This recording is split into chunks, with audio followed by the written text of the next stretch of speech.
Is the second law of thermodynamics actually a scientific law? Yes, and this gives me a good opportunity to discuss what a scientific law is. A scientific law is a repeated observation that continues to hold true and that we currently have no data or reason to believe will not continue to hold true.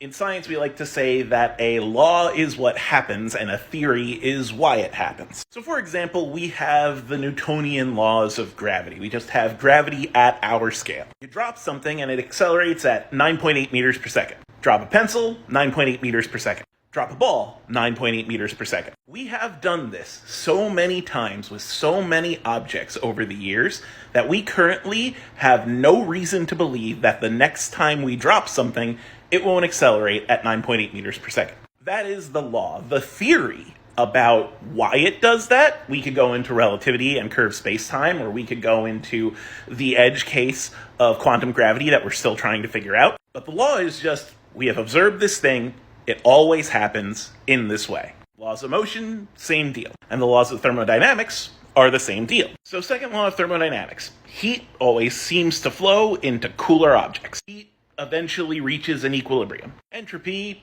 increases in closed systems. Again, we have observed this over and over every day of our lives. You take an ice cube out of your freezer and you watch it melt on your counter, you're seeing it happen. You go outside on a cold day and rub your hands to keep warm, you're seeing that happen. Every time we cook, we see that happen. Every time we touch a human being, we see that happen. Every time we refrigerate food so we can transport it, we see that happen. We confirm this behavior every day. We have seen it on large scales, we have seen it in small scales. So right now, since we have seen it in so many situations and we constantly see it to be true, we have no reason to believe that at any point it will be false. We can revisit it if someone gives us data that shows otherwise, but until then, everything we have seen is that this is true. Our observations always come out the same way. And that's what a law is. It's an observation that always comes out the same way. So when it comes to scientific laws, it's not like there's the science police that are enforcing these laws.